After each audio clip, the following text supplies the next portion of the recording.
The second thing I noticed was that my garage was empty. My silver Mercedes, the one I had saved for 3 years to buy, the one with the custom leather seats I had picked out myself, was gone.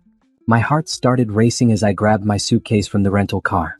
I had cut my business trip short by 2 days because I missed home, missed my bed, even though lately I had been feeling like something was off with Trevor. I told myself I was being paranoid. We had been married for 8 years. We had built a life together. But that empty garage made my stomach drop. Mrs. Patterson? The police officer approached me, his face serious. He was young, probably mid-20s, and he looked uncomfortable. Are you Simone Patterson? Yes, I said, my voice barely working. What's going on? Where's my car? Ma'am, I need you to come inside. Your husband is waiting. I followed him through my front door, my hands shaking. Trevor was sitting on our couch, his head in his hands. He looked up when I walked in and his face was pale. I had never seen him look like that before, not even when his father died. Trevor, where is my car? I dropped my suitcase right there in the entryway. What's happening? The officer cleared his throat. Mrs. Patterson, your vehicle was involved in a serious accident this morning. The driver walked away with minor injuries, but the car is totaled. It's at the impound lot. My knees went weak. What driver? I've been in Seattle for the past week.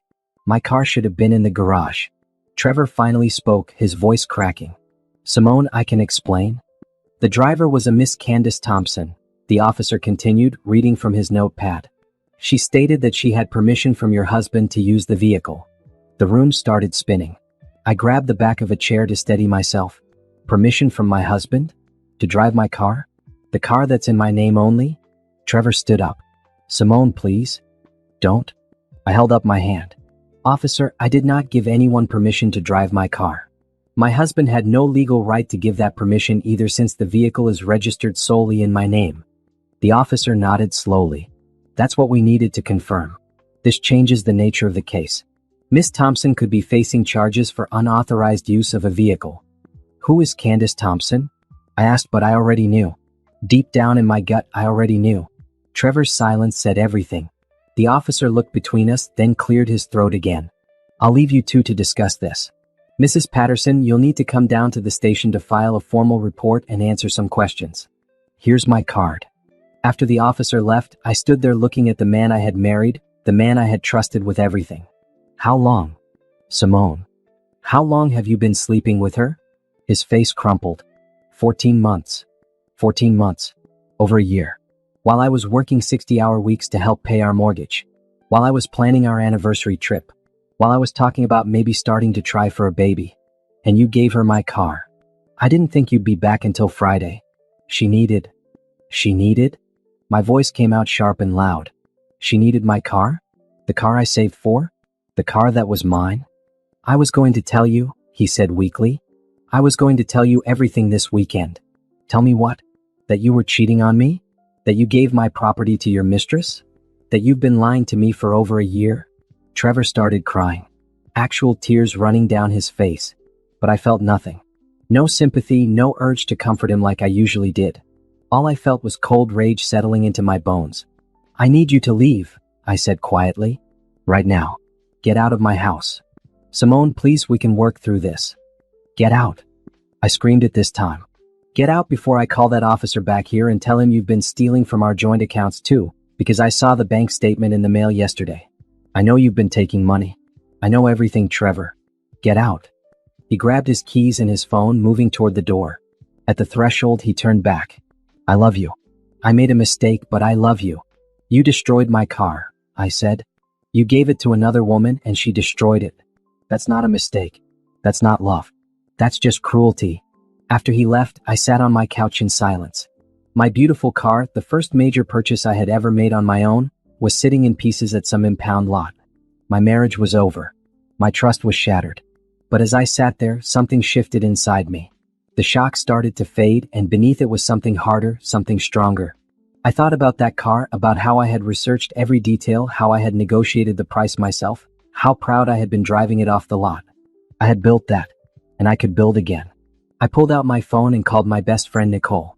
I need a lawyer, I said when she answered. The best divorce lawyer you know. And I need them today. What happened? Nicole's voice was instantly alert. Trevor's mistress crashed my car. The one he gave her to drive while I was away on business. There was a long pause. I'm coming over. And yes, I know a lawyer.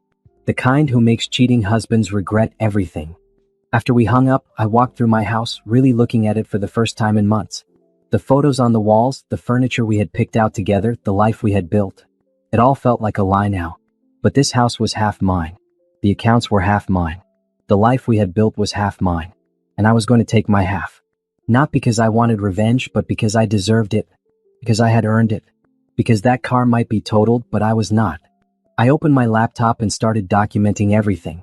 Every bank statement, every receipt, every text message I could find.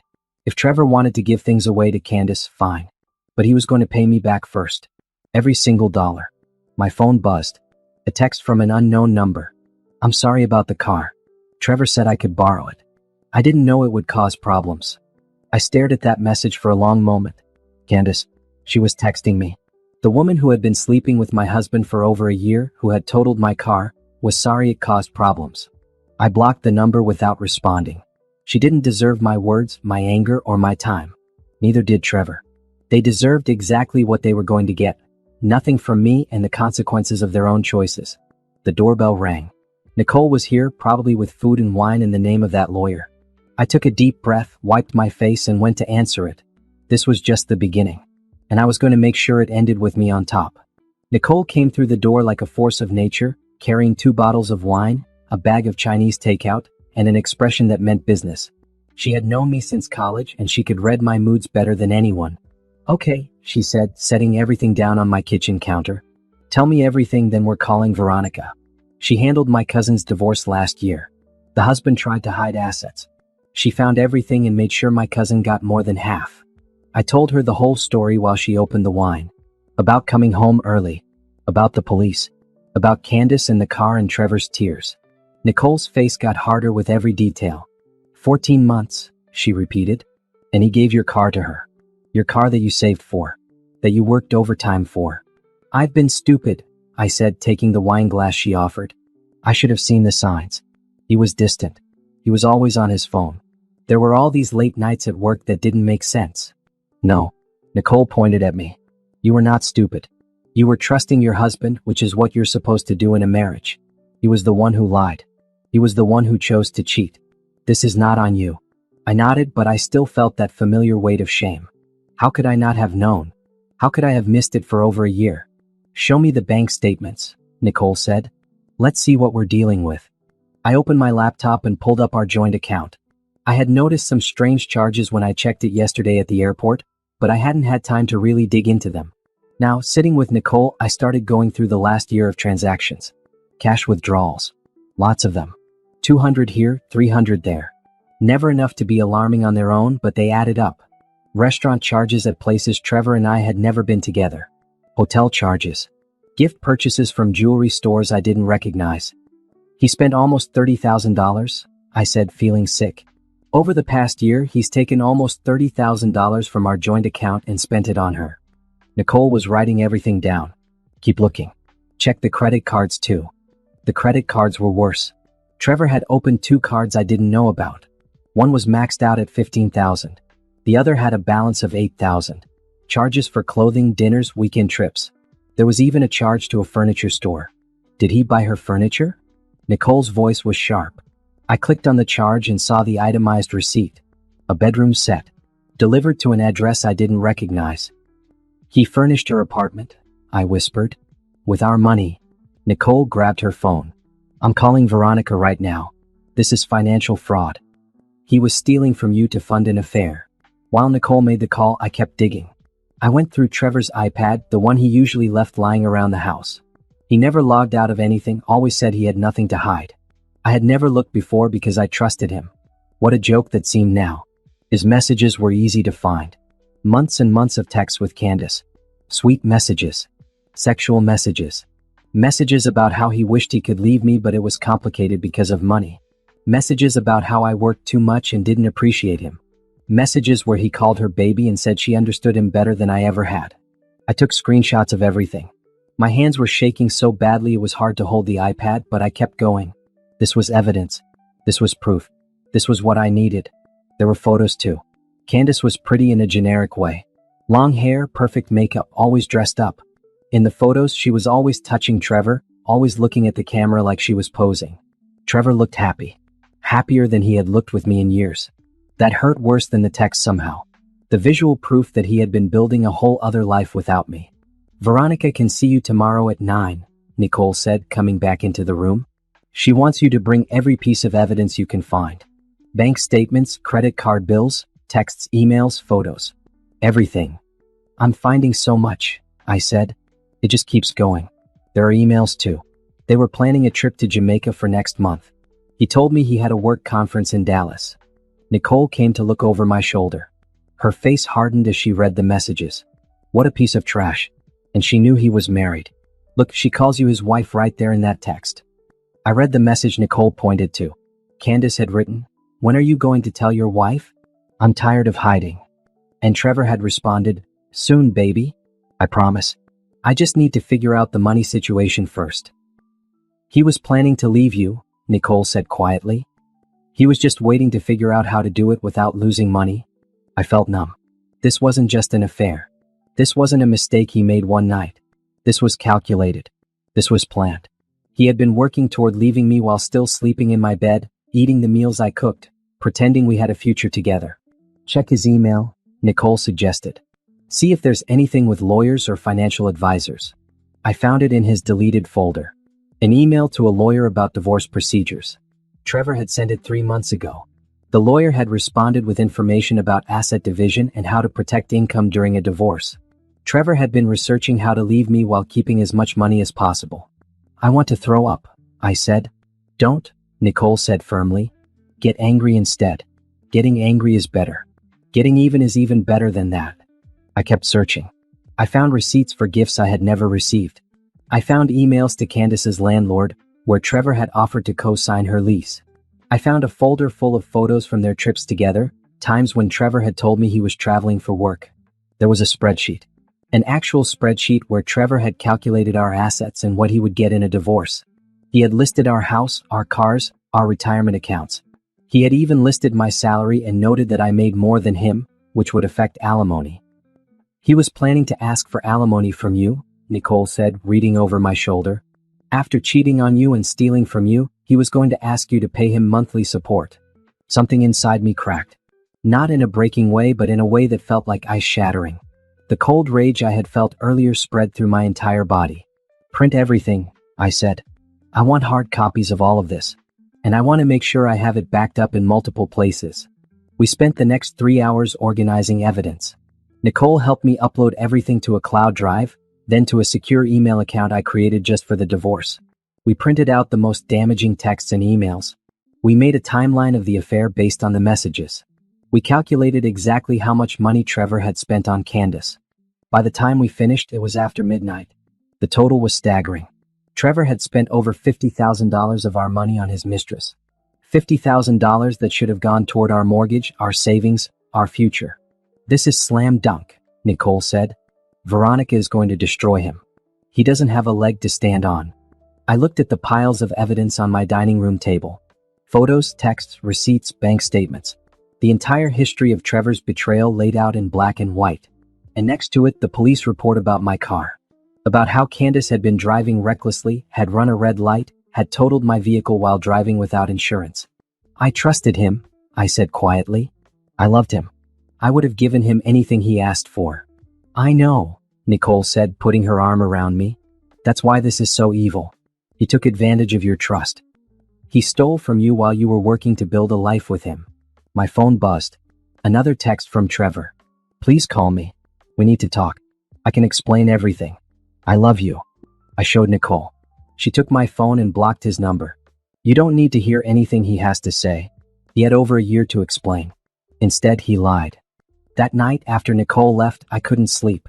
I thought about all the times I had believed him when he said he was working late. All the times I had felt guilty for my own work schedule, for not being home enough. All the times he had made me feel like I was the problem in our marriage. He had been gaslighting me, making me doubt myself while he built a secret life. And I had almost believed him.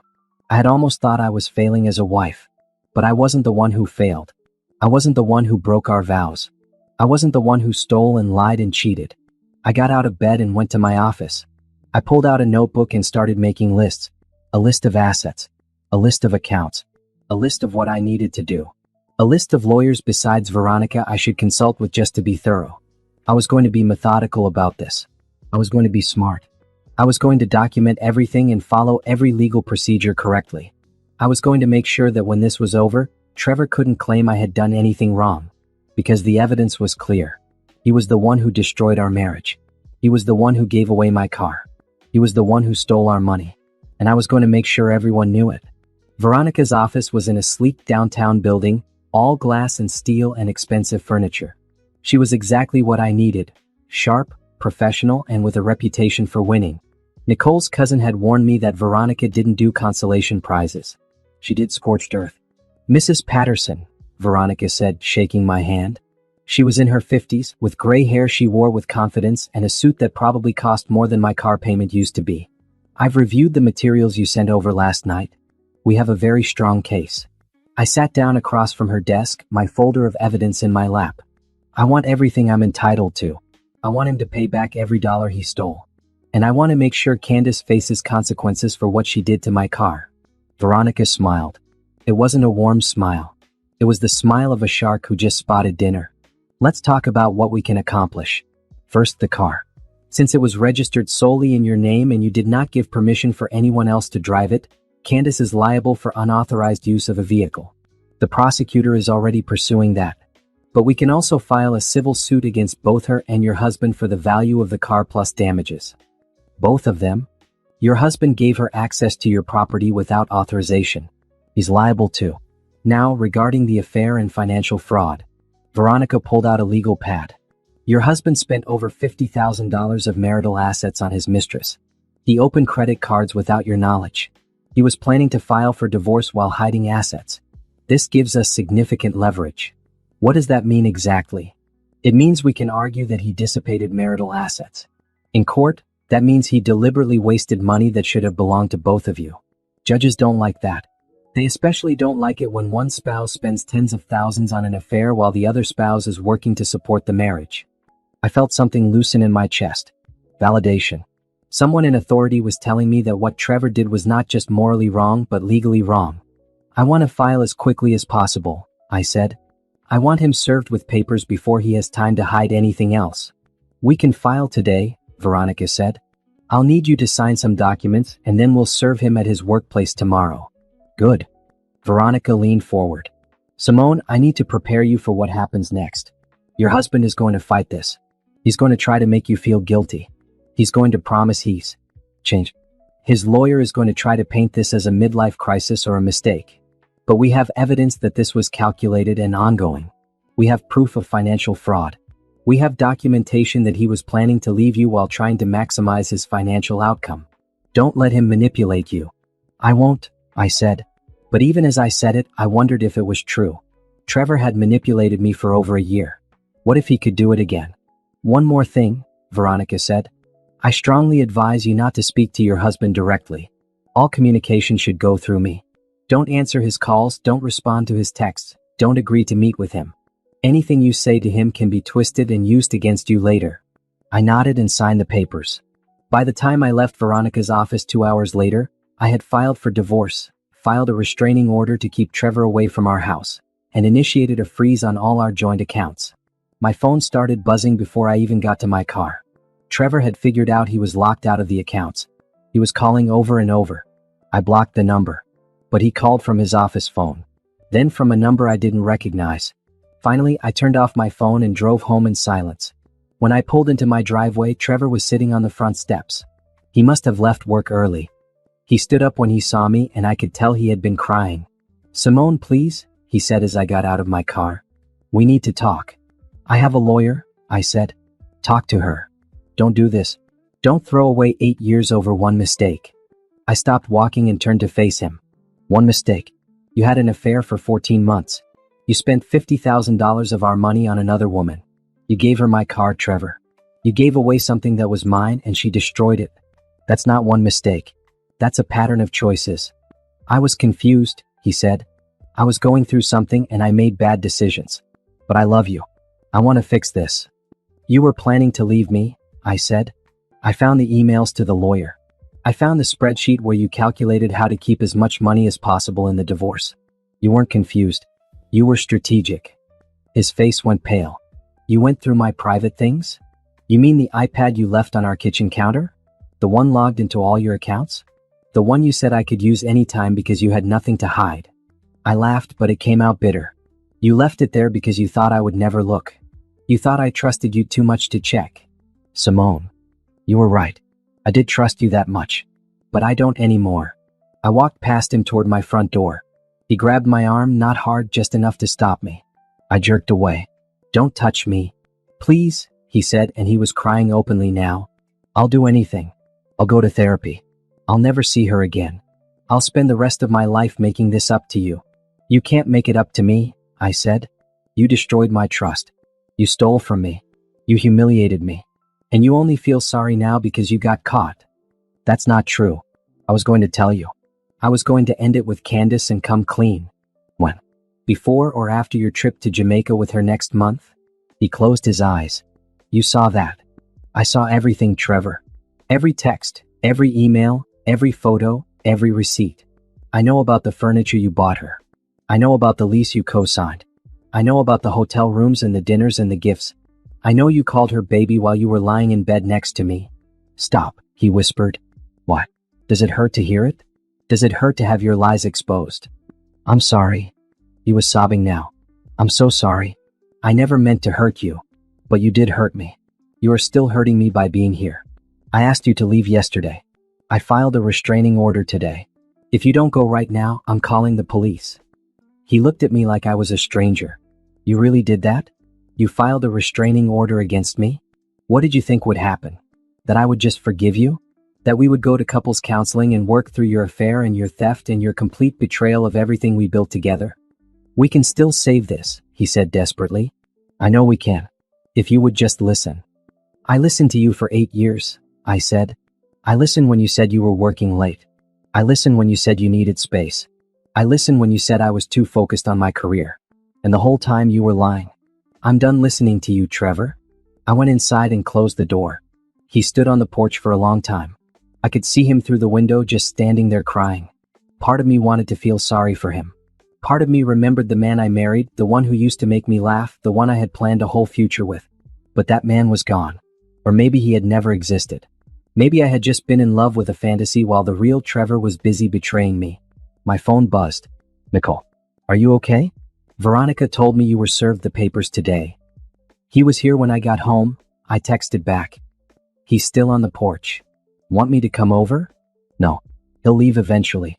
The restraining order will be processed tomorrow, and then he'll have to stay away.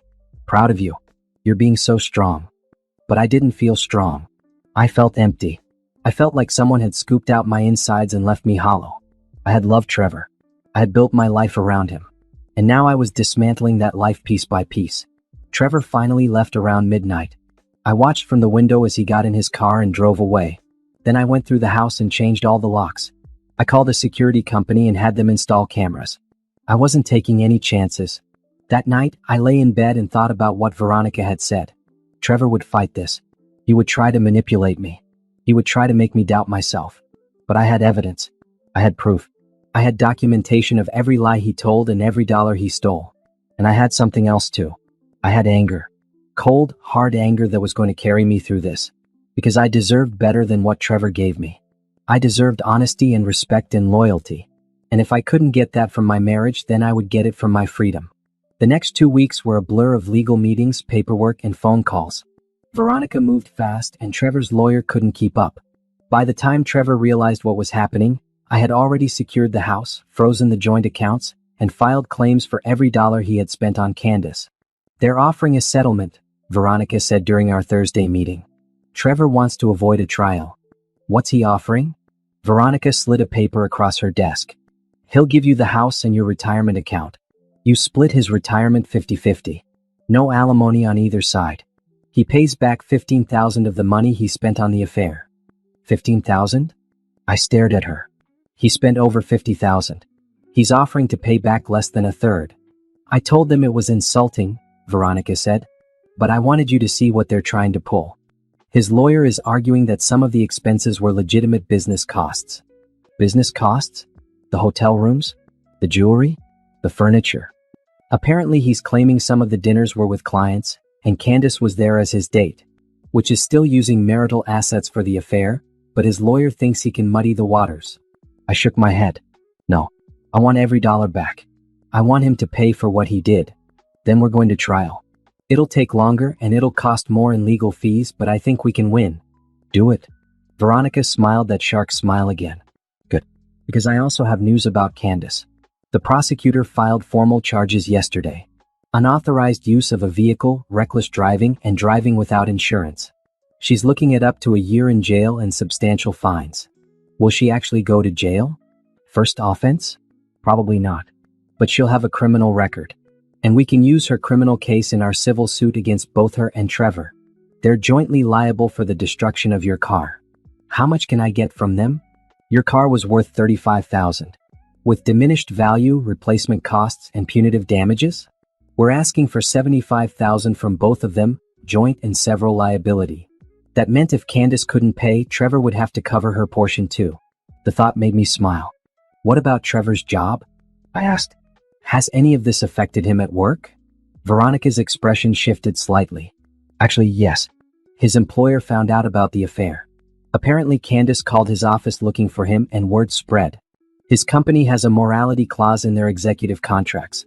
He's been put on administrative leave while they investigate whether he misused company resources for personal matters. Did he? The company credit card he carries has charges at the same restaurants where he took Candace. He listed some of those dinners as client meetings. His employer is not happy. I felt a flicker of satisfaction. Trevor had always been so proud of his job, his title, his corner office. He had used his work status to make me feel like my career was less important, even though I made more money. Now that status was crumbling. There's more, Veronica said. Trevor's parents reached out to me. They want to talk to you. Why? They're horrified by what he did. They said they had no idea about the affair and they want you to know they support you.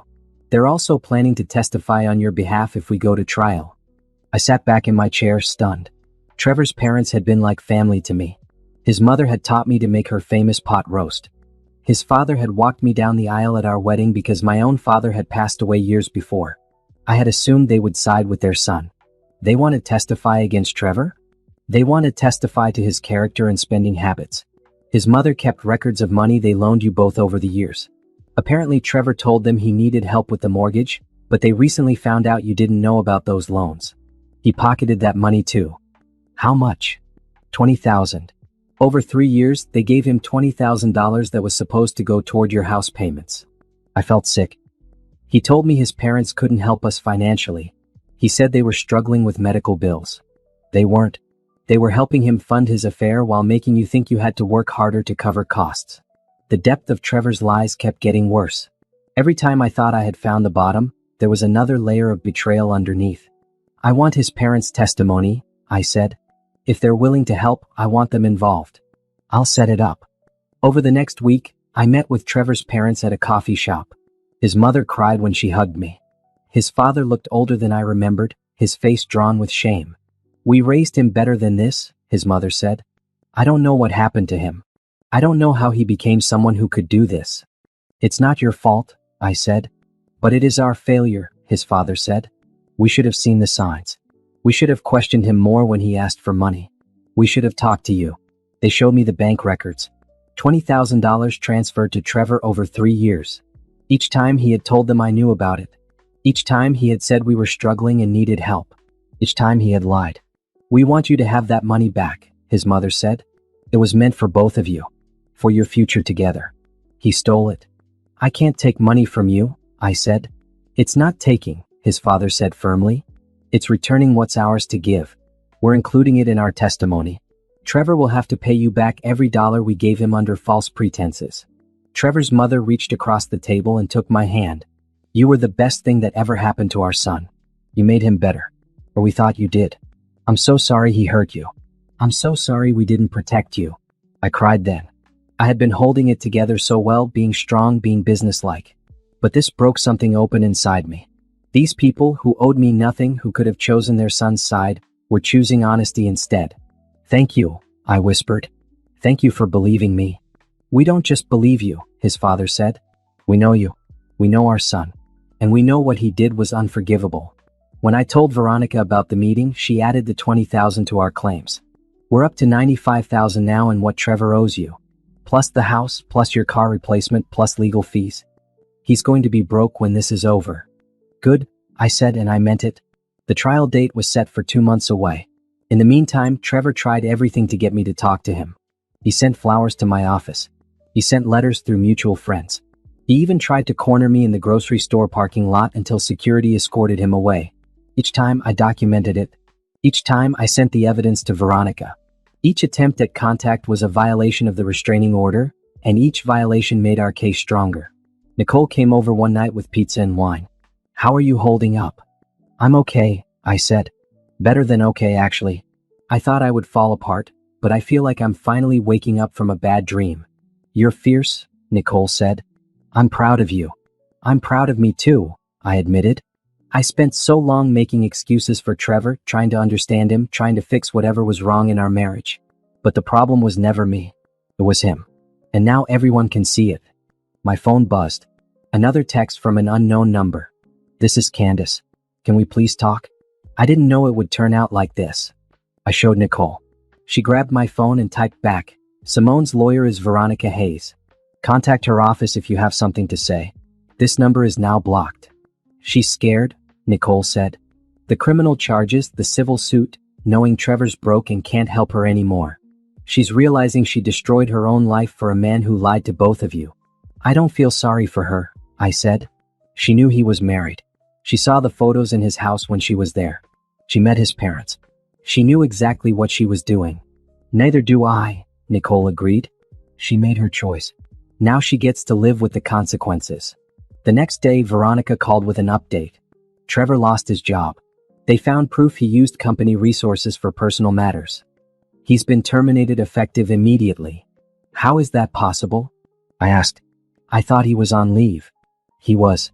But the investigation found more than they expected. He was charging personal expenses to the company card. He was using company time and property for his affair. He even took Candace on a business trip and charged her hotel room to the company. They're considering pressing charges themselves. For what? Fraud, embezzlement, misuse of company funds. It could add up to serious charges if they decide to pursue it. I thought about Trevor, who had been so proud, so confident, so sure he could have everything he wanted. Now he had nothing. No job, no money, no wife, no girlfriend, no friends. His own parents had turned against him. Part of me feels bad for him, I admitted to Veronica. Don't, she said sharply. He did this to himself. Every single consequence he's facing is the direct result of his own choices. You didn't do this to him. He did it to himself. She was right. I knew she was right. But it was hard to watch someone I had once loved destroy himself so completely. Trial is in 6 weeks, Veronica said. Trevor's lawyer is going to try to negotiate again. They know they're going to lose. Are you prepared to see him in court? Yes, I said. I'm ready. And I was. Because this wasn't about revenge. This was about justice. This was about making sure Trevor faced consequences for what he did. This was about getting back what was mine and moving forward with my life. The anger had settled into something colder, something more determined. I was going to win this case. I was going to get my money back.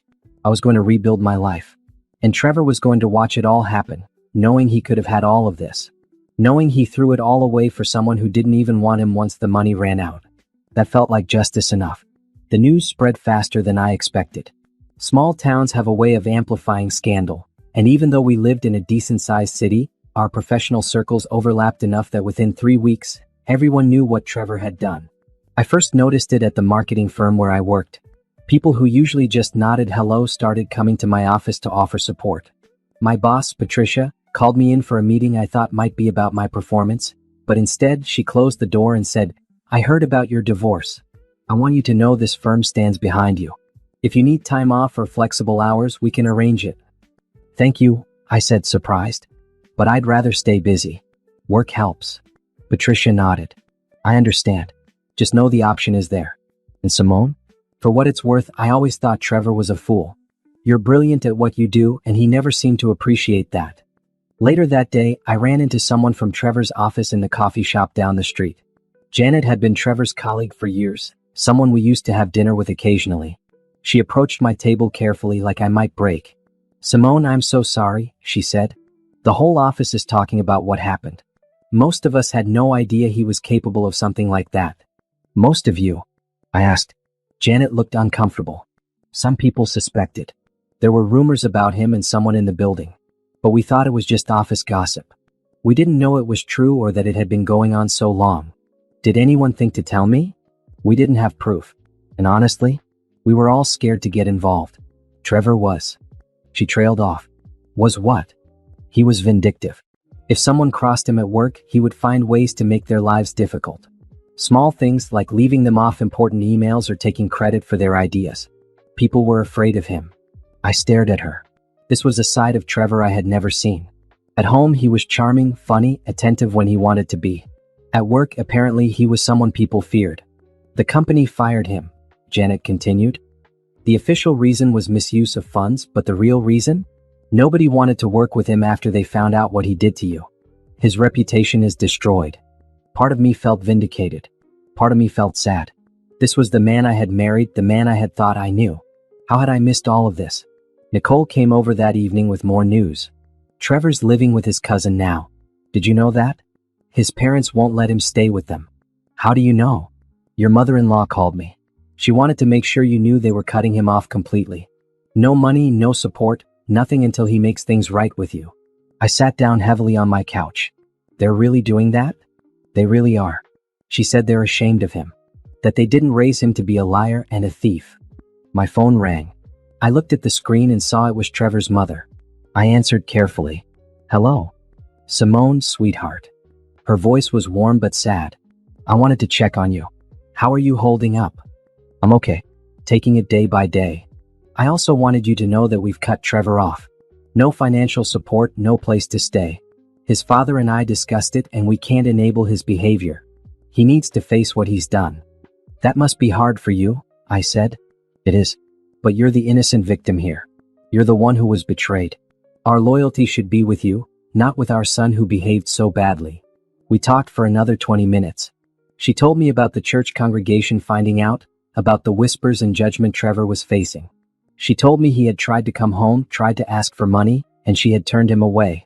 "He needs to hit rock bottom," she said. "That's the only way he'll understand the gravity of what he did." After we hung up, I felt strange. Hollow. I had wanted consequences for Trevor, wanted him to face justice. But hearing about his complete social and financial collapse felt bigger than I had imagined. Nicole must have seen something in my face. "Are you feeling guilty?"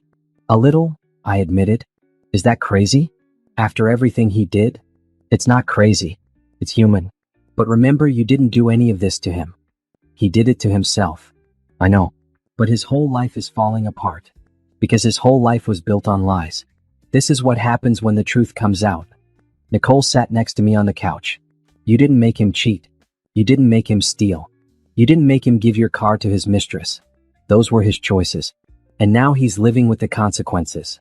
The next day at work, I got a call from an unexpected number. When I answered, a woman's voice said, "Simone, this is Amy. I work at Trevor's old company. We've never met, but I need to talk to you about something." "Okay," I said carefully. "I was one of the people Trevor had an affair with. Before Candace. 2 years ago for about 6 months." I felt the room tilt. "What?" "I didn't know about you at first. He told me he was divorced. By the time I found out he was married, I had already ended things because I realized he was lying about everything else too. I just found out about what happened with Candace in your car, and I thought you should know this wasn't his first affair." I couldn't speak. My throat had closed up. "There might have been others too," Amy continued. "I'm not sure. But when I found out what he did to you, I felt like I needed to tell you the truth. I'm sorry. I should have said something years ago, but I was embarrassed and scared. Does Trevor know you're calling me?" "No. And I'd appreciate if you didn't tell him. I just thought you deserved to know that this pattern has been going on longer than just 14 months. After Amy hung up, I sat at my desk in shock.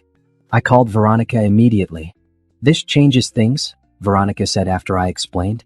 "If we can prove a pattern of behavior, it strengthens our case significantly." "Did this Amy woman say she would testify?" "I didn't ask. I'll reach out to her." If she's willing to testify that Trevor lied to her too, lied about being divorced, it shows a pattern of deception and manipulation. That evening, I went through our photo albums. Pictures from 2 years ago when Amy said the affair happened. I had thought we were happy then. I remembered that year as one of our better years. We had taken a vacation to the mountains. We had celebrated our anniversary with a fancy dinner. We had talked about maybe buying a bigger house. And the whole time, Trevor had been sleeping with someone from his office. I called Nicole. There was another woman. Before Candace. At least one other that I know about. Nicole swore. That piece of garbage. How did you find out? I told her about Amy's call. About how Trevor had lied to her too. About how he had been doing this for years, not just 14 months. I was such an idiot, I said. How did I not see it? Stop that, Nicole said firmly. You're not an idiot. You're a normal person who trusted her husband. That's not a flaw. That's how marriage is supposed to work. He's the one who's broken, not you. But I kept looking through the photos. All those smiling pictures. All those moments I had thought were real. How many of them had been fake? How many times had Trevor been with someone else the day before or the day after these photos were taken? My phone buzzed with a message from Amy. I talked to your lawyer. I'll testify if you need me to. I'm sorry for my part in this. I should have done more to find out if he was really divorced. I typed back, thank you for coming forward. It means a lot. The trial was 5 weeks away. Veronica now had testimony from Trevor's parents, from Amy, from Trevor's colleagues, and from Candace's landlord who confirmed Trevor had co-signed her lease. The evidence was overwhelming. Trevor's lawyer reached out with another settlement offer. Trevor would give me the house, both retirement accounts, and agree to pay back $40,000 over 5 years. It's still not enough, I told Veronica. And 5 years? He could declare bankruptcy and never pay me. I know. I told them we're going to trial. They're desperate because they know they're going to lose. The community continued to turn against Trevor. Our church asked him not to attend services for a while. His gym revoked his membership. The country club where he used to play golf blacklisted him. It's like he's being socially exiled, I told Nicole one night. He is, Nicole said. That's what happens when you betray someone in a way that makes everyone else question their own relationships. People look at what Trevor did and they get scared. They think if it could happen to Simone, it could happen to anyone. So they distance themselves from him to prove they're not like him. I started therapy around this time. I needed help processing everything. The betrayal, the lies, the realization that my entire marriage had been something different from what I thought. My therapist, Dr. Williams, was gentle but direct. You're grieving, she said in our first session. Not just the end of your marriage, but the death of the person you thought your husband was. That person never existed. You're mourning a fantasy. How do I move past that? By accepting it. By understanding that his choices were never about you. They were about him and his own issues. Some people are broken in ways that make them incapable of honesty or real intimacy. It sounds like Trevor might be one of those people. Will I ever be able to trust again? Yes, Dr. Williams said confidently. But first, you need to trust yourself. You need to trust that you can survive this, that you can rebuild, that you're strong enough to create a better life. I wasn't sure I believed her yet, but I kept going to therapy every week. I kept working with Veronica on the trial preparation. I kept showing up at work and doing my job and maintaining my friendships. And slowly, very slowly, I started to feel less like a victim and more like a survivor. 4 weeks before the trial, Trevor showed up at my office building. Security wouldn't let him in, but he stood outside holding a sign that said, "I'm sorry, Simone. Please forgive me." It was humiliating. For both of us. My colleagues saw it. Clients saw it. People took pictures and posted them on social media. I called the police. They came and removed him for violating the restraining order. Veronica filed more documentation showing Trevor's continued harassment. He's having a breakdown, Veronica said. His lawyer told me Trevor's not handling any of this well. He's depressed, possibly suicidal. Is that supposed to make me feel guilty? I asked. No. It's supposed to make you aware. If he escalates, if he threatens himself or you, we need to document everything. Do you think he would hurt me? I think he's desperate. And desperate people do unpredictable things. That night, I installed extra security measures. More cameras, better locks, a panic button connected to the police. I told my neighbors about the situation. I made sure my workplace knew to call security if Trevor showed up again. I was scared. But I was also angry. How dare he make me feel unsafe? How dare he take everything he had already taken and then add fear on top of it? Nicole stayed with me for a few nights. We watched movies, ordered takeout, talked about everything except Trevor. She made me laugh. She reminded me that I was more than this divorce, more than this trauma. You're going to come out of this better, Nicole said. You're going to build an amazing life. And Trevor is going to be a cautionary tale you tell at parties years from now. I hope you're right. I'm always right, Nicole said, and we both laughed. 3 weeks before trial, Candace's criminal case resolved.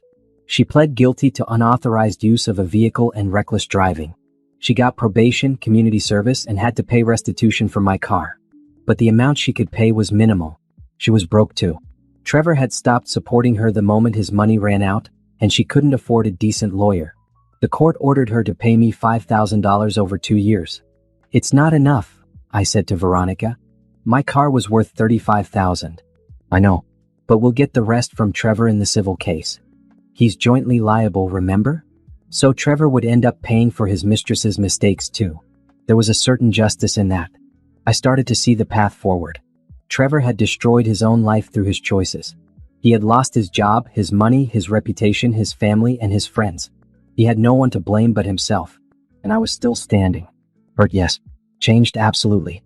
But standing. The trial was 2 weeks away. I was ready. I had my evidence, my witnesses, my lawyer, and my determination. Trevor had made his choices. Now it was time for him to face the consequences. Work became my sanctuary. While everything else in my life felt chaotic and uncertain, the marketing firm was steady. Projects had deadlines, clients had needs, and I had skills that could meet those needs. It was simple, straightforward, and didn't involve betrayal. Patricia called me into her office 3 weeks before the trial. I assumed it was another check-in about my well-being, but instead, she had a folder on her desk labeled with the name of a major tech company. We've been approached by a new client, Patricia said. They're launching a product in 6 months and need a complete marketing strategy. It's a big account, potentially worth $2 million to us over the next 2 years. That's great, I said, wondering why she was telling me this. I want you to lead it. I stared at her. Lead it? Patricia, I'm going through a divorce trial in 3 weeks. My life is chaos right now.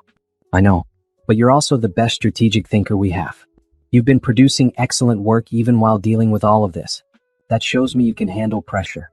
This client needs someone who can think clearly under stress. That's you. What about James? He's been here longer and he's been angling for a bigger account. James is good, but he's not you. He doesn't have your instinct for what makes people pay attention. This client wants fresh, bold ideas. You're the one who can deliver that. I thought about it. Leading a major account would mean more responsibility, longer hours, and higher visibility. But it would also mean a significant raise in career advancement. It would mean proving I could thrive, not just survive. I'll do it, I said. Good. The client wants to meet next week. Prepare a preliminary presentation. Show them what we can do. I spent the next 5 days immersed in research. The tech company was launching an educational app for children. I studied their competitors, analyzed market trends, and developed a strategy that focused on parents' desires for their kids to have screen time that wasn't just entertaining but enriching. The presentation went well. The client, a woman named Brenda who was the company's marketing director, asked sharp questions and seemed impressed by my answers. By the end of the meeting, they had signed a contract, and I was officially the lead on a $2 million account. You're incredibly composed, Brenda said as we walked out of the conference room. Patricia mentioned you were going through a difficult time personally, but I wouldn't have guessed it. Work helps, I said. It's nice to have something I can control. I went through a bad divorce 5 years ago, Brenda said. I threw myself into my career too. Best decision I ever made. By the time it was over, I had moved up 2 levels and didn't need his money anymore. We exchanged contact information and I felt something shift. This wasn't just a client relationship. This was a connection with someone who understood. That evening, Nicole took me out to celebrate. A $2 million account. Simone, this is huge. This is the kind of thing that makes you partner track. Maybe, I said. Let's see how the trial goes first. The trial is going to be fine. You're going to win, get your money, and then you're going to take that settlement and build an empire. An empire seems ambitious. Why not? You're smart, you're talented, and you're finally free to focus on yourself instead of propping up a man who didn't deserve you. I let Nicole's words sink in. She was right. For years, I had considered Trevor's career alongside my own. I had turned down opportunities because they would require too much travel and he had wanted me home more. I had negotiated for less money because he had been sensitive about me making more than him. I had made myself smaller to accommodate his ego. I didn't have to do that anymore. Over the next 2 weeks, I threw myself into the project. My team was excellent, and together we developed a campaign that was creative, data-driven, and emotionally resonant. Brenda loved it. "You've exceeded expectations," she said during our review meeting. "I'm so glad we chose your firm. Actually, I'm so glad we got you specifically." The trial started on a Monday. Veronica had prepared me thoroughly, but nothing could quite prepare me for seeing Trevor again in that courthouse. He looked terrible, thinner, older, exhausted. He wouldn't meet my eyes. His lawyer tried to paint him as a man who had made mistakes but was genuinely remorseful. Veronica systematically destroyed that narrative. She presented the evidence. The texts, the bank statements, the testimony from Amy about the previous affair, the testimony from Trevor's parents about the money he had stolen from them. "This wasn't a mistake," Veronica said in her closing argument. "This was a pattern of deception, manipulation, and theft that lasted for years. Mr. Patterson systematically betrayed his wife. He gave away property that belonged solely to his wife, resulting in its destruction. He stole from his own parents while making his wife believe they had to struggle financially.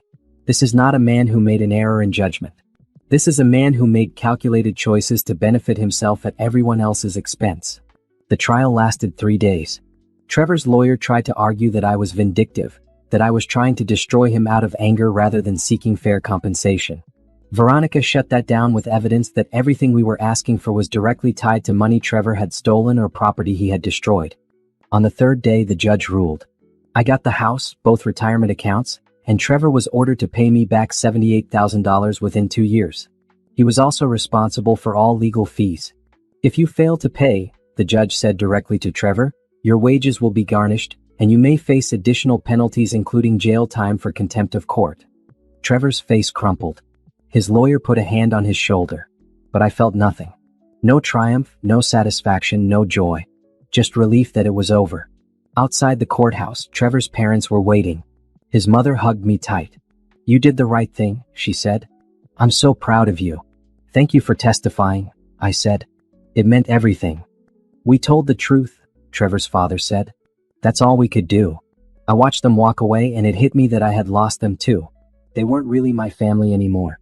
The divorce had severed those ties even though they had supported me. It hurt in a way I hadn't expected. Nicole drove me home. "You won," she said. "It's over. You can start moving forward now." "I know. So why do you look sad?" "Because winning doesn't feel like I thought it would. It just feels like the end of something that should have been good but wasn't." "That's okay," Nicole said. "You're allowed to be sad. You're allowed to grieve. But you're also allowed to be proud of yourself. You stood up for yourself. You didn't let him manipulate you into backing down. You got justice." That night, I sat in my house now, and thought about what justice really meant. Trevor had to pay me back. He had a criminal record for the company fraud. His reputation was destroyed. His relationships were broken. He had lost almost everything. And I had my house, my job, my friends, and my future. I had taken something terrible and turned it into an opportunity to rebuild. Dr. Williams had been right. I was stronger than I thought. The next week, I met with a financial advisor. With the settlement money coming, I wanted to invest wisely. She helped me set up retirement accounts, investment portfolios, and a separate savings account for my business idea. "Business idea?" Nicole asked when I told her. "You're starting a business?" "Maybe. I've been thinking about it. Going out on my own, doing consulting work. Building something that's completely mine." "That's amazing. When?" "Not yet. I want to finish this big project at work first, build my reputation a little more, save up enough capital to feel secure. But soon. Within the year." Nicole raised her wine glass. "To soon. To building something better. To being your own boss." We clinked glasses and I felt it. Hope. Real, genuine hope for the future. Work continued to go well. The project for Brenda's company was a success, and they signed on for additional work. Patricia called me in again. "I'm promoting you to senior director," she said, "with a 30% raise and your own team to manage. You've earned it." 30%. That was substantial money, especially combined with the settlement from Trevor. I was going to be financially secure for the first time in my life, with money that was entirely mine. "Thank you," I said. I won't let you down. You never have, Patricia said. That's why you're getting the promotion. That evening, I took myself out to dinner. Not to celebrate really, but to sit with where I was. 6 months ago, I had been married to a man who was betraying me. 3 months ago, I had been in the middle of a devastating divorce. Now, I was single, successful, and building a life that was entirely my own design. Felt good. Scary but good. My phone rang. An unknown number. I almost didn't answer, but something made me pick up. Simone. A male voice I didn't recognize. This is Derek, Trevor's cousin. I know you probably don't want to hear from anyone in his family, but I thought you should know. Trevor tried to hurt himself last night. He's in the hospital. My stomach dropped. Is he okay? Physically, yeah. They got to him in time. But mentally? He's not in a good place. They're keeping him for psychiatric evaluation. Why are you telling me this? Because he keeps asking for you. He keeps saying he needs to talk to you, that he needs you to forgive him. The doctors think he's fixated on you as the solution to all his problems. That's not healthy. I know. That's why I'm calling. You need to be careful. I don't think Trevor would hurt you, but he's not thinking clearly. If he reaches out when he gets released, don't respond. Don't engage. After Derek hung up, I called Veronica. She was concerned but not surprised. This is a manipulation tactic, even if he's not consciously doing it, she said. He's trying to make you feel responsible for his well-being. You're not. His mental health is not your problem. I know, but part of me still feels guilty. That's the part of you that's been trained to take care of him. You need to retrain that part. Trevor's problems are his own. You're not required to fix them. I knew she was right. But that night I couldn't sleep. I kept thinking about Trevor in a hospital room, kept wondering what had driven him to that point. Was it really just the loss of money and status? Or was it something deeper, something broken inside him that had always been there? In therapy, Dr. Williams helped me work through it. You can feel compassion for his pain without taking responsibility for it. His choices led him here. Your choices led you to safety and success. Those are two different paths. I don't want him to die, I said. That's normal. That's human. But his life is in his hands, not yours. The best thing you can do for him is maintain your boundaries and continue building your own life. So that's what I did. I worked on my project. I planned for my future business. I spent time with friends. I went to therapy. I rebuilt my life piece by piece. And Trevor stayed in my past where he belonged. 9 months after the divorce was finalized, I handed in my resignation at the marketing firm. Patricia was disappointed but supportive. You're ready for this, she said. You've built something incredible here, and I know you'll build something even better on your own. Thank you for everything, I said. For believing in me, for giving me that first big project, for understanding what I was going through. You did the work, Patricia said. I just gave you the opportunity. Now go build your empire. Nicole helped me set up the business. We filed the LLC paperwork, set up a website, and created marketing materials. I called my new company Elevation Strategy because that's what I wanted to do for my clients. Elevate their message, elevate their brand, elevate their success. My first client was Brenda. She had left the tech company to start her own business and wanted me to handle all her marketing. I only want to work with you, she said. Not a big firm, not a team of people I don't know. That's what I'm paying for. It was terrifying and exhilarating. I was completely on my own. No safety net, no steady paycheck, no office full of colleagues to bounce ideas off of. Just me and my skills and my determination. The first 3 months were hard. I worked long hours, often late into the night, building strategies for Brenda and reaching out to potential clients. I got rejected a lot. Companies wanted established firms with proven track records, not solo consultants just starting out. But slowly I gained traction. A friend from college hired me for a small project. That led to a referral. The referral led to another. By month 4, I had 5 clients. By month 6, I had 8. I hired my first employee, a young woman named Tasha who had just graduated with a marketing degree. She was smart, creative, and hungry to prove herself. I saw myself in her. You're really building something, Nicole said when she came to visit, but it was mine. I am, I said, and I felt proud. The business grew faster than I expected. By the end of the first year, I had 15 clients and 3 employees. The revenue was good, not quite at the level of my old corporate salary yet, but getting there. More importantly, I loved what I was doing. I was building exactly the kind of company I wanted, with the clients I chose, doing work I believed in. Trevor's settlement payments came monthly. He had gotten a new job, something lower level than before, and his wages were garnished to pay me back. I put that money straight into savings. I didn't want to spend it, didn't want to feel like my success was built on his failure. It was just compensation for what he had stolen, nothing more. I moved into a new apartment. The house had too many memories, too much history. I sold it and used the profit as a down payment on a modern condo with floor-to-ceiling windows and a view of the city. It was smaller than the house, but it was entirely mine, chosen by me, decorated by me, filled only with things I loved. Nicole helped me move in. "This place is incredible," she said, looking out at the view. "This is the home of a successful businesswoman, not a suburban housewife." "I was never really meant to be a suburban housewife," I said. "I was trying to fit into Trevor's vision of what our life should be. And now you're living your own vision." "Yes." I bought a new car, something I had researched and chosen myself. A sleek blue sedan with all the features I wanted. Every time I drove it, I thought about my old Mercedes, the one Trevor had given to Candace. That car was gone, but this one was better. This one was mine in a way the old one never had been. Around the 18-month mark post-divorce, something interesting happened. I was at a business conference, networking during a happy hour, when a man approached me. He was tall, well-dressed, with kind eyes and an easy smile. "Simone Patterson?" he asked. "I heard your presentation this afternoon. Really impressive work." "Thank you," I said. "And you are?" "Jerome Mitchell. I run a software company. We're actually looking for marketing help. Would you be interested in talking about it?" We exchanged business cards, and I expected that to be the end of it. But Jerome followed up the next day with an email asking to meet for coffee to discuss his company's needs. The coffee meeting went well. Jerome was smart, thoughtful, and asked good questions about strategy rather than just execution. His company was growing fast, and he needed someone who could help them build a brand that matched their ambitions. "I'd like to hire your firm," he said at the end of our meeting.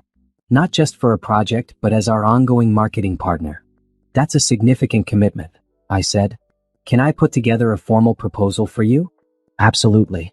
But I should tell you up front, I'm impressed by you specifically. The way you think, the questions you ask, your whole approach. That's what I want for my company." I put together the proposal, and Jerome's company signed on. It was my biggest client yet, with a monthly retainer that would allow me to hire 2 more employees and move to a bigger office space. Over the next few months, Jerome and I worked closely together. He respected my expertise, valued my input, and never tried to micromanage or second-guess my decisions. It was refreshing after years of Trevor questioning my judgment or trying to make me feel less capable. "You're really good at this," Jerome said during one of our strategy sessions. "Have you always been this confident in your abilities?" "No," I admitted. "I used to doubt myself a lot. My ex-husband had a way of making me feel like I was never quite good enough." "He sounds like an idiot." I laughed. He was. Jerome looked at me thoughtfully. "Can I ask you something personal? And you can absolutely tell me to mind my own business." "Okay. Would you want to have dinner with me sometime?" "Not a business dinner. A real date." I felt my heart speed up. I hadn't dated anyone since Trevor. Hadn't even thought about it. The idea of trusting someone enough to let them into my life felt impossible. "I don't know if I'm ready for that," I said honestly. "My divorce was bad. Really bad. And I'm just getting to a place where I feel stable again." "I understand," Jerome said. "But if you ever change your mind, the offer stands. No pressure." That night, I talked to Nicole about it. "He seems nice," I said. "But what if I'm wrong again? What if I trust someone and they turn out to be another Trevor? What if he's not?" Nicole countered. "What if he's exactly what he seems to be? A good guy who's interested in you? How do I know the difference?" "You don't, not completely. But Simone, you can't let Trevor ruin your whole life. You can't let his betrayal make you afraid to ever trust anyone again. That means he still wins." I thought about that for a long time. Was I going to let Trevor's choices dictate my future? Was I going to be so afraid of being hurt again that I never opened myself up to anything real? Dr. Williams helped me work through it in therapy. "Trust is a risk," she said. "There's no way around that. But you're smarter now. You know what red flags to look for. You know your own worth. You're not the same person who married Trevor. So what do I do? You decide if Jerome is worth the risk. You take it slow. You trust yourself to see clearly this time." 2 weeks later, I accepted Jerome's dinner invitation. We went to a quiet restaurant, nothing fancy, and talked for 3 hours. He told me about his company, his family, his divorce from 5 years ago that had been amicable but sad. "We grew apart," he said. No drama, no cheating, just two people who realized they wanted different things. We're still friends. That sounds healthy, I said. It was hard but necessary. And it taught me a lot about what I actually need in a relationship. Honesty, respect, partnership. Not just romance, but genuine friendship. I found myself relaxing. Jerome was easy to talk to, easy to be around. He asked about my business, my goals, my life. He didn't cry about my divorce, but when I mentioned it briefly, he nodded with understanding. Bad divorces leave scars, he said. Take your time healing. There's no rush. We dated slowly over the next few months. Coffee dates, walks in the park, dinners where we talked about everything and nothing. Jerome never pushed for more than I was ready to give. He was patient, kind, and consistently showed up when he said he would. I think I like him, I told Nicole. That scares me. Of course it does. But that's okay. Fear doesn't mean you're making a mistake. It just means you're taking a chance. My business hit the 2-year mark. I now had 7 employees, 23 clients, and revenue that exceeded what I had made at the corporate firm. I was featured in a local business magazine as one of the city's rising entrepreneurs. You've built something incredible, the journalist said during our interview. What's your secret? I stopped trying to make other people happy, I said. I focused on doing good work and building a business that reflects my values. Everything else followed from that. The article ran with a photo of me in my office, confident and professional. I sent a copy to Trevor's mother, who had stayed in touch despite everything. She called me immediately. I'm so proud of you, she said. Look at what you've built. Look at how far you've come. Thank you for always believing in me, I said. We always knew you were special. We just wish our son had seen it too. Jerome read the article and texted me, impressive, but I'm not surprised. You're amazing. I smiled at my phone. Amazing. When was the last time someone had made me feel like that? 6 months into dating Jerome, he asked me to be his girlfriend officially. We were walking through the park on a Sunday afternoon, and he just stopped and said it. I know we've been taking things slow and I respect that, but I need to tell you how I feel. I'm falling in love with you, Simone, and I'd like to be in a committed relationship if you're ready for that. I looked at him, at his honest face and kind eyes, and I realized something important. I trusted him. Not blindly, not naively, but in a way that felt earned and real. I'd like that too, I said. He kissed me then, gentle and sweet, and it felt like a beginning. That night, I sat in my condo and thought about how much had changed. 2 years ago, I had been devastated, broken, sure my life was over. Now I had a thriving business, a beautiful home, genuine friends, and a relationship with someone who valued me. Trevor had tried to destroy me. Instead, he had freed me to become someone better. I called Nicole. I'm happy, I said. For the first time in years, I'm genuinely happy. You deserve it, Nicole said. You fought for it. You earned it. And she was right. This happiness wasn't luck or chance. It was the result of refusing to give up, of choosing myself, of building a life I was proud of. Trevor had taken my car, my money, and my trust. But he couldn't take my strength or my ability to rebuild. I had won.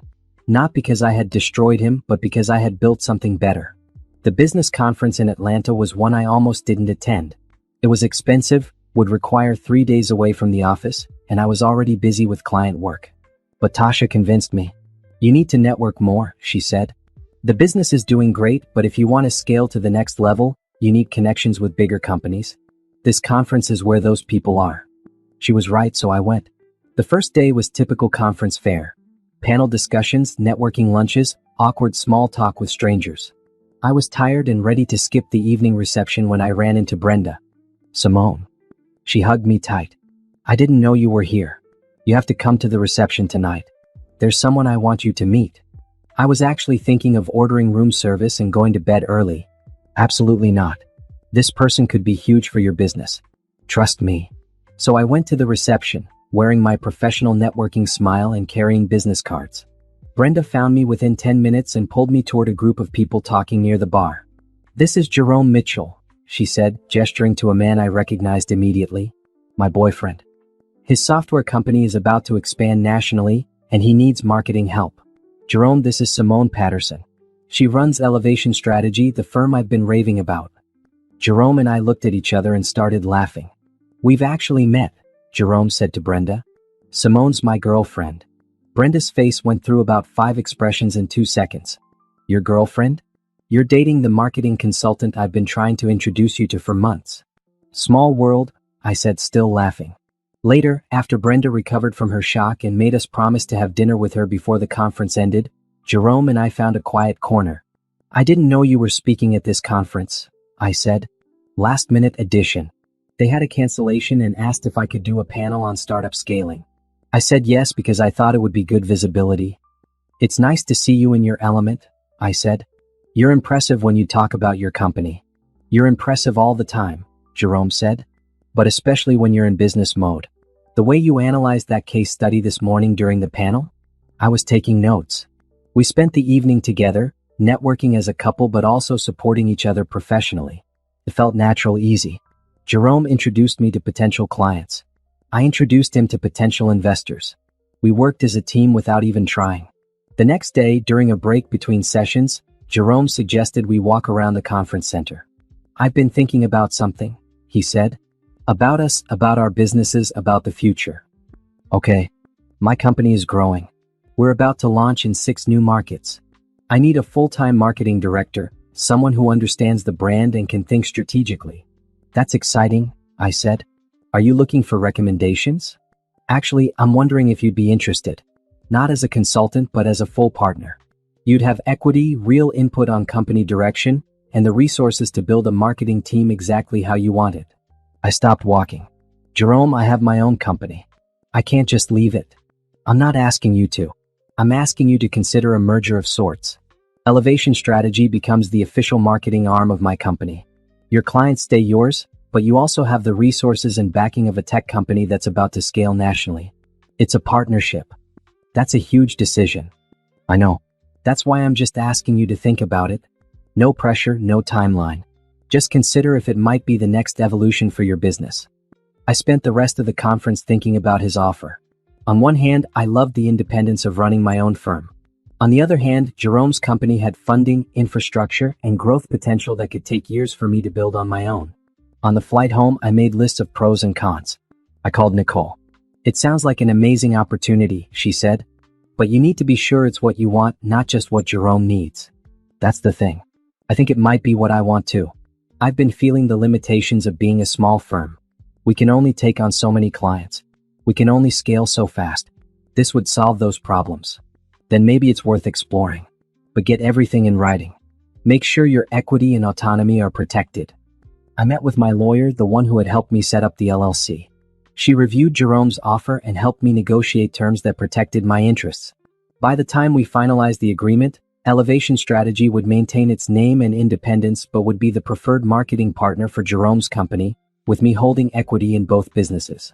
This is a smart move, my lawyer said. You're diversifying your assets while maintaining control. That's rare.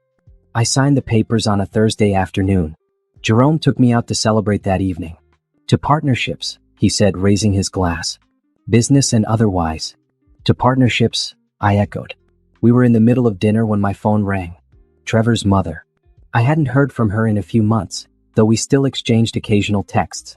I'm sorry to call during dinner, she said when I answered. But I thought you should know. Trevor got married last weekend. I almost dropped my phone. Married. To someone he met at his new job. They've been dating for 6 months apparently. We weren't invited to the wedding. We found out from a social media post. Are you okay? I asked. We're sad that he didn't include us. But honestly, we're more worried about the woman he married. She has no idea what she's getting into. After I hung up, Jerome looked at me with concern. Everything okay? Trevor got remarried. How do you feel about that? I thought about it. Trevor married, starting over with someone new. Part of me worried for her, this woman who didn't know about Trevor's history of lying and cheating. But mostly, I just felt distant from it all. I feel nothing, I said honestly. It doesn't affect me. It's not my problem. He's not my problem anymore. That's healthy, Jerome said. That's moving on. I think I really have moved on, I said. For a long time, I was so focused on what he did to me, on the betrayal and the hurt. But now, I barely think about him. And when I do, it's not with anger or pain. It's just factual. He's someone I used to know. You've built an incredible life, Jerome said. A life that has nothing to do with him. That's the best revenge. It's not even revenge, I said. It's just life. My life. the one I was meant to have. The business merger went smoothly. My team integrated with Jerome's company, and we had resources I had only dreamed of. Within 6 months, we had expanded to 3 new cities and doubled our client base. I hired more staff, including a senior strategist who could handle day-to-day operations, which freed me up to focus on big-picture strategy and business development. The work was challenging but fulfilling. I was building something bigger than I had imagined possible. Jerome and I moved in together after a year of dating. We bought a house, a real one with a yard and space for both of us to have home offices. It was careful, intentional. We talked through everything: finances, goals, expectations. We made sure we were building something together, not just falling into something. "I want to do this right," Jerome said the day we signed the mortgage papers. "I want us to be partners in everything, not just business." "Me too," I said. "And that means being honest even when it's hard. It means respecting each other's independence. It means not losing ourselves in the relationship." Agreed. We furnished the house together, choosing things we both liked rather than compromising or deferring to each other. My therapist had talked to me about this, about the difference between healthy compromise and losing yourself. This felt healthy. One evening, about 18 months into our relationship, Jerome and I were cooking dinner together. He was chopping vegetables while I stirred sauce, and we were talking about nothing in particular, just easy conversation about our days. "This feels right," Jerome said suddenly. "This feels like what a partnership should be." "It does," I agreed. "I want to marry you," he said. "Not right now, not rushing anything. But eventually when we're both ready. I want you to know that's where I see this going." I stopped stirring and looked at him. Marriage. The word that used to mean safety now made me think of betrayal. But looking at Jerome, at his honest face and open expression, I didn't feel afraid. "I think I want that too," I said. "Eventually. When we're ready." "What would make you ready?" he asked. "Time. Consistency. Knowing that you're who you say you are, not just now but through challenges and stress and boring everyday life." "That's fair. I want you to be sure. I want you to trust me completely, not just mostly." That night, lying in bed, I thought about trust. How I had given it blindly to Trevor and been destroyed. How I was giving it carefully to Jerome and feeling safe. The difference wasn't just in the men. It was in me. I was different now. Stronger, wiser, more protective of myself. Dr. Williams and I had been working toward terminating therapy. Not because I didn't need it anymore, but because I had developed the tools to handle things on my own. "You've come so far," she said in what would be our second to last session. "When you first came to me, you were shattered. You didn't know if you could survive. Now look at you. Thriving business, healthy relationship, strong sense of self." "I still have moments," I admitted. "Moments where I doubt everything. Moments where I'm scared it's all going to fall apart. That's normal. Trauma doesn't just disappear. But you know how to handle those moments now. You don't let them consume you." "No, I don't." "What's the biggest lesson you've learned through all of this?" I thought about it. That I'm enough on my own. I don't need someone else to complete me or validate me. I'm whole by myself. Everything else is just addition, not completion. "That's exactly right," Dr. Williams said. "Remember that, especially as you move forward with Jerome.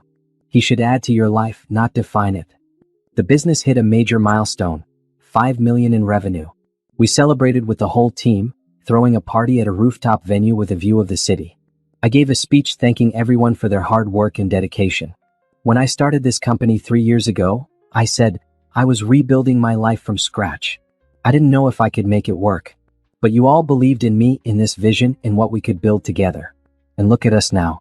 This is what's possible when people work together with trust and respect, and you took a chance on me when I had no experience and you taught me everything.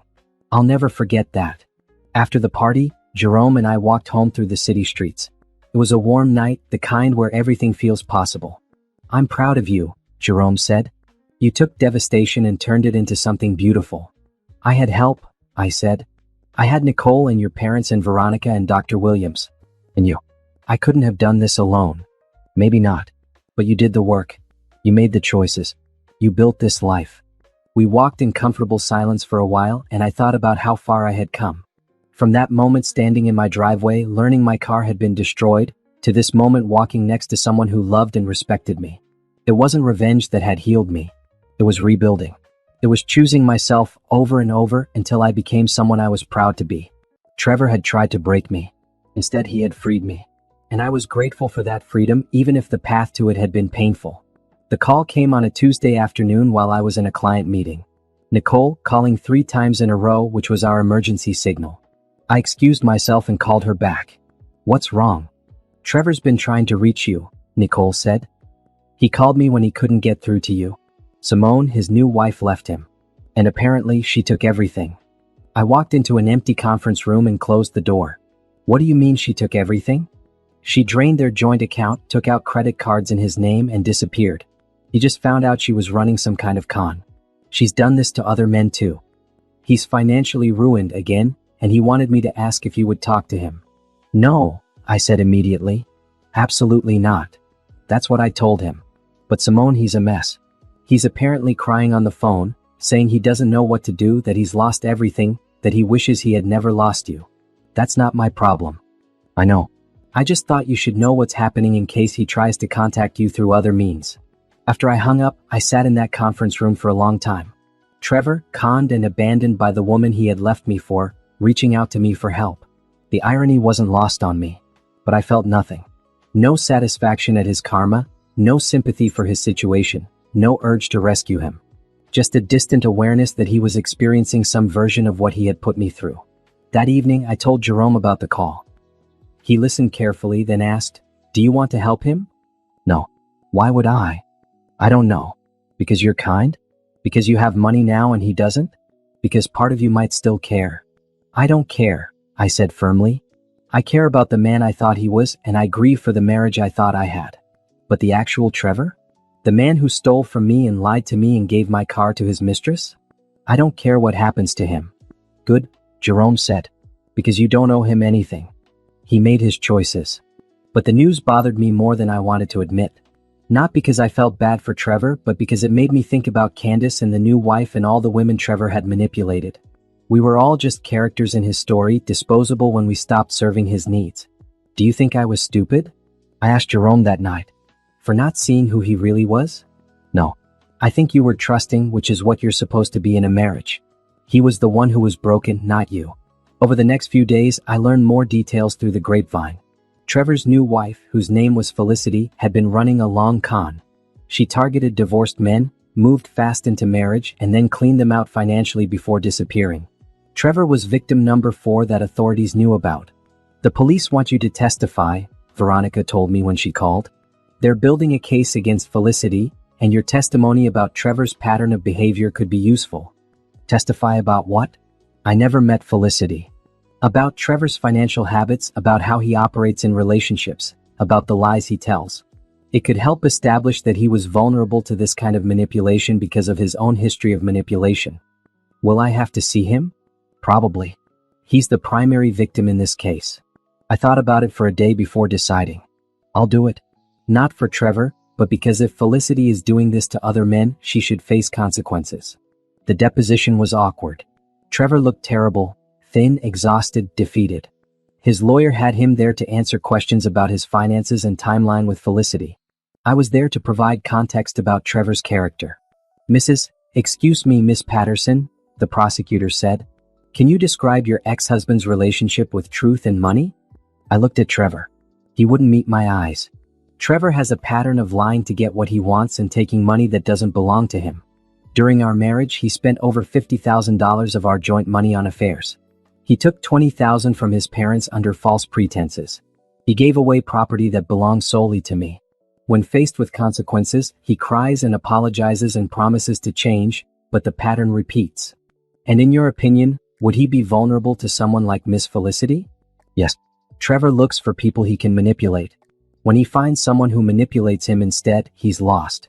He doesn't have the tools to recognize it because he spent so much time lying himself. Trevor's lawyer objected, but the prosecutor had what she needed. After the deposition, Trevor tried to approach me in the hallway. Simone, please. Can we just talk for a minute?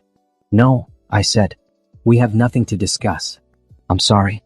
For everything. You were right about me. I ruined the best thing I ever had. Yes, you did. But that's not my problem anymore. I'm broke. I've lost everything. I don't know what to do. I looked at him, really looked at him, and felt nothing. No anger, no pity, no connection. He was a stranger who happened to know things about my past. That's not my problem either, I said.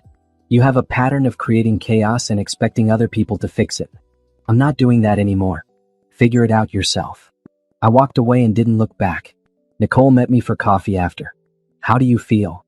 Relieved. I saw him and I felt nothing. He's really and truly in my past now. Good. That's what moving on looks like. The criminal case against Felicity moved forward. She was eventually caught trying to con her fifth victim and was arrested. Trevor would get some of his money back eventually, but it would take years of legal battles. I didn't follow the case. It wasn't my story anymore. Around this time, Jerome and I started talking seriously about marriage. Not in the abstract future, but in concrete terms. Timeline, the kind of wedding we wanted, what marriage meant to us. I want you to be sure, Jerome said. I don't want you to marry me because you feel like you should or because we've been together for a while. I want you to marry me because you genuinely want to be my partner. I do want that, I said. But I need you to understand something. I'm never going to be the kind of wife who makes you the center of my universe. I have my work, my friends, my life. You're a huge part of that life, but you're not all of it. I don't want to be all of it, Jerome said. I want you to be whole on your own. That's what makes you so incredible. We talked through everything. Finances, future goals, what we would do if things got hard, how we would handle conflict. We were methodical about it, almost clinical, but that felt right. My last marriage failed because I didn't ask these questions, I said. I just assumed love would be enough. I know better now.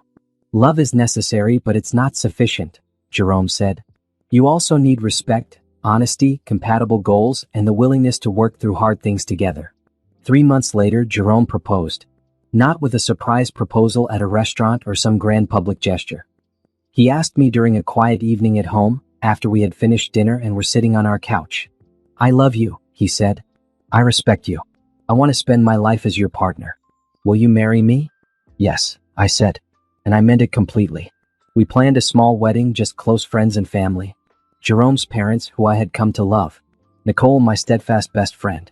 Trevor's parents, who I had stayed in touch with, who cried when I told them I was getting remarried. We're so happy for you, Trevor's mother said. You deserve this. You deserve all the happiness in the world. The wedding was simple and beautiful. I wore a dress I loved, not what I thought I should wear. We wrote our own vows, promising honesty and respect and partnership. We promised to support each other's dreams and to maintain our individual identities while Jerome kissed me after we said, I do. I felt something I had never felt in my first marriage, safe. Completely, entirely safe. At the reception, Nicole gave a toast. I've known Simone for 15 years. I've seen her at her highest and her lowest. And I have never been more proud of her than I am right now. She took devastation and turned it into triumph. She refused to let betrayal define her. She built something beautiful from the ruins. Jerome, you're the luckiest man alive. Later that night, lying in bed next to my new husband, I thought about my journey. From that moment in my driveway, staring at an empty garage, to this moment, married to someone who genuinely loved and respected me. What are you thinking about? Jerome asked. How far I've come. How I almost didn't believe I could survive, and now I'm thriving. You're incredible, Jerome said. You know that, right? You're the strongest person I know. I didn't used to be. I think you always were. You just didn't know it yet. Maybe he was right. Maybe the strength had always been there, just waiting for me to discover it. Maybe Trevor's betrayal hadn't broken me. It had just revealed what I was capable of when I stopped trying to fix someone else and started building myself. I fell asleep that night feeling grateful. Not grateful for what Trevor had done, but grateful that I had survived it. Grateful that I had found the courage to fight for myself. Grateful that I had built a life I was proud of. The revenge hadn't been in destroying Trevor. The revenge had been in thriving without him. 2 years after my wedding to Jerome, I stood in my company's new headquarters. A full floor in a downtown building with a view of the city, conference rooms named after female business pioneers, and a team of 35 employees. Elevation Strategy had become one of the region's most respected marketing firms, and I had been asked to speak at a TEDx event about rebuilding after betrayal. Are you nervous? Tasha asked as she helped me prepare my notes. She was now my director of operations, having grown with the company from day one. A little, I admitted. Talking about Trevor publicly still feels weird. But if my story can help someone else, it's worth it. The TEDx stage was smaller than I expected, but the audience of 200 people felt huge. I took a deep breath and began. 5 years ago, I came home from a business trip to find police at my door. My car, the one I had saved 3 years to buy, had been totaled. The driver? My husband's mistress, the woman. He had been supporting for over a year with our money. That moment, standing in my driveway, I had two choices: collapse or fight. I chose to fight. I told the story, carefully edited for time and privacy, but honest about the pain in the process. I talked about gathering evidence, about the legal battle, about the slow work of rebuilding trust in myself and others. I talked about starting my business with settlement money and pure determination. Revenge isn't about destroying the person who hurt you, I said as I concluded. It's about building something so good, so real, so yours that the betrayal becomes just a small chapter in a much larger story. I won not because my ex-husband suffered consequences, though he did. I won because I refused to let his actions define my future. I built the life I deserved, and that's the best revenge of all. The applause was thunderous. Afterward, at least 30 people approached me, many with tears in their eyes, telling me their own stories of betrayal and recovery. One woman, probably in her 60s, grabbed my hand. My husband left me after 40 years of marriage. I thought my life was over. But hearing you talk, I realize it's just starting. Thank you. The TEDx talk went viral. Within a week, it had 2 million views. My inbox flooded with speaking requests, interview opportunities, and messages from people all over the world who saw themselves in my story. This is wild, I told Jerome one evening as we read through some of the messages. People in Australia and Japan and Sweden are telling me I inspired them. That's the power of vulnerability, Jerome said. You were honest about your pain and people connected with that. The business grew exponentially after the talk. Companies wanted to work with someone who demonstrated resilience and strategic thinking under pressure. Within 6 months, we had expanded to 2 more cities and hired 15 more employees. I started a side project, a mentorship program for women going through divorces who wanted to start businesses. I partnered with legal aid organizations and business development centers to provide free consulting and emotional support. You're creating something really special, Nicole said after sitting in on one of the mentorship sessions. These women look at you like you're proof they can survive. That's what I needed when I was going through it, I said. Someone who had been there and come out the other side. One evening, I got a message through the mentorship program's website. It was from Candace. I know you probably don't want to hear from me, it read, but I wanted to apologize. I crashed your car, but more than that, I was part of something that hurt you badly. I was selfish and thoughtless. I've done a lot of therapy since then, and I understand now how much damage I caused. I don't expect forgiveness. I just wanted you to know I'm sorry. I showed the message to Jerome. Should I respond? Do you want to? I thought about it. Candace had been young and stupid, caught up in Trevor's lies. She had faced criminal charges, a damaged reputation, and the reality that the man she thought loved her had been using her. In some ways, she was a victim too. I think I do, I said. I wrote back, I accept your apology. What you and Trevor did hurt me badly, but I've built something better since then. I hope you've done the same. Take care of yourself. She replied immediately, thank you. You have no idea how much that means. I've been carrying guilt for years. I'm in school now, trying to become a therapist. I want to help other women avoid the mistakes I made. I closed the message and felt something release. Forgiveness, but not the kind that absolved what she had done. Just acknowledgement that people can grow and change, that mistakes don't have to define a whole life. How do you feel? Jerome asked. Lighter, I said. Like I just put down something I didn't even realize I was carrying. The business hit 10 million in revenue. We celebrated with the whole team and I gave bonuses that made several people cry. Tasha pulled me aside at the party. You changed my life, she said, not for the first time. I was a broke graduate with no prospects and you took a chance on me. Now I own a house. I have savings. I have a career I'm proud of. That's because of you. It's because of you, I said. I just gave you an opportunity. You did the work. We both did, Tasha said. That's what makes this company special. We all lift each other up. Trevor's name occasionally came up in conversation, usually from people who had known us both. I learned through mutual acquaintances that he was managing a retail store now, living in a small apartment, still paying off debts from Felicity's con. His parents had finally started speaking to him again, but the relationship was strained. Do you ever think about him? Jerome asked one night. Sometimes, I admitted. Not with anger or regret anymore. More like curiosity about how someone ends up so broken that they destroy everyone around them. Do you forgive him? I don't know. I don't think about him enough to actively maintain anger. But forgiveness feels like it would require caring and I just don't. He's irrelevant to my life now. That seems healthy. It took a long time to get here. We bought a vacation house, a cabin in the mountains where we could escape city life and just be quiet together. Jerome and I had developed a rhythm over our years together, supporting each other's work, maintaining our individual interests, making time for genuine connection. This is what marriage should be, I told Dr. Williams during one of my occasional check-in sessions. I still saw her once a quarter just to maintain my mental health and process life changes. You've built something remarkable, Dr. Williams said, both professionally and personally. You took trauma and turned it into growth. That's rare. It didn't feel rare. It felt like survival. The best growth often does.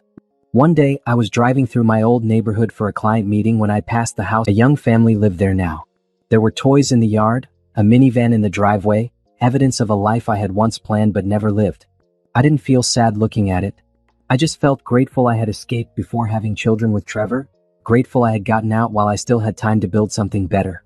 My phone rang. Trevor's mother. Simone, dear, she said. I wanted to let you know Trevor is getting help. Real help. He checked into a treatment program for people with personality disorders. He's finally facing what's broken inside him. That's good, I said. I hope it helps him. Me too. But I also wanted to tell you something. Your success, your happiness, the life you built, I think it finally made him realize what he lost. Not because he wants you back, but because he sees what a real person looks like. Someone with integrity and strength. You were the mirror that showed him how broken he was. I didn't mean to be. I know. You were just living your life. But sometimes that's the most powerful thing we can do. After we hung up, I thought about that. My success as a mirror for Trevor's failures. I didn't build my life to show him what he lost. I built it because I deserved better. But if my happiness helped him finally face his issues, that was a bonus. The business continued to grow. We opened offices in 5 cities. I hired a CEO to handle day-to-day operations while I focused on strategy and client relationships. The mentorship program expanded to help 50 women a year start businesses after divorce. Jerome's company went public, making us both wealthy beyond what I had imagined. We donated a significant portion to organizations supporting domestic violence survivors and women entrepreneurs. We have so much, I told Jerome one evening. We should use it to help people. Agreed. What did you have in mind? We established a foundation that provided seed money for women starting businesses after leaving abusive or unfaithful marriages. The first year we funded 20 businesses. The second year 40. One of those businesses was started by a woman named Monica, whose story was eerily similar to mine. Her husband had given her wedding ring to his mistress. Monica used our grant to start a jewelry company that created custom pieces for women reclaiming their lives after divorce. You're my inspiration, Monica told me at the foundation's annual event. When my lawyer told me about your story, I realized I could survive too. Now I'm thriving. That moment, hearing Monica talk about building her business and reclaiming her joy, felt like the truest measure of success. Not the money, not the company size, not even my own happiness. The ripple effect of choosing to rebuild rather than collapse. 5 years after my wedding to Jerome, we sat on the porch of our mountain cabin, watching the sunset. Our lives had settled into something comfortable and real. No drama, no betrayal, just the steady work of maintaining a good relationship and building meaningful careers. Do you ever miss the beginning? Jerome asked. When everything was intense and new? No, I said honestly. I like this better. I like knowing you're exactly who you say you are. I like the steadiness of us. Me too. We sat in comfortable silence and I thought about the journey. From that devastating moment in my driveway to this peaceful moment in the mountains. From being someone who had been destroyed to being someone who had rebuilt. Trevor had tried to break me. Candace had damaged something precious. Together, they had shattered the life I thought I wanted. And in doing so, they had freed me to build the life I actually needed. I didn't forgive them in the traditional sense. I didn't forget what they did or pretend it didn't matter. But I had stopped letting their actions define me. They were just people who had made bad choices. I was someone who had made better ones. What are you thinking about? Jerome asked. How grateful I am. Not for what happened, but for who I became because of it. You were always that person, Jerome said. You just didn't know it yet. Maybe. Or maybe trauma reveals things about us we never knew existed. Strength we didn't realize we had. Resilience we couldn't imagine. The ability to build something beautiful from ruins. My phone buzzed with a notification. Another woman had joined the mentorship program, asking for help starting over after discovering her husband's affair. I made a note to call her tomorrow to tell her what I wish someone had told me that day in my driveway, that she would survive this, that she would rebuild, that one day she would look back and see this as the beginning of something better, not the end of something good.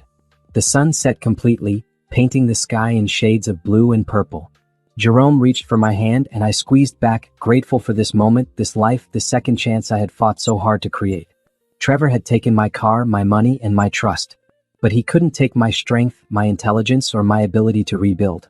Those were mine, always had been, always would be. And that was the real triumph. Not that he had suffered consequences, though he had. Not that I had gotten revenge, though some might call it that. The triumph was that I had refused to let his betrayal become my defining story. I had written a better story.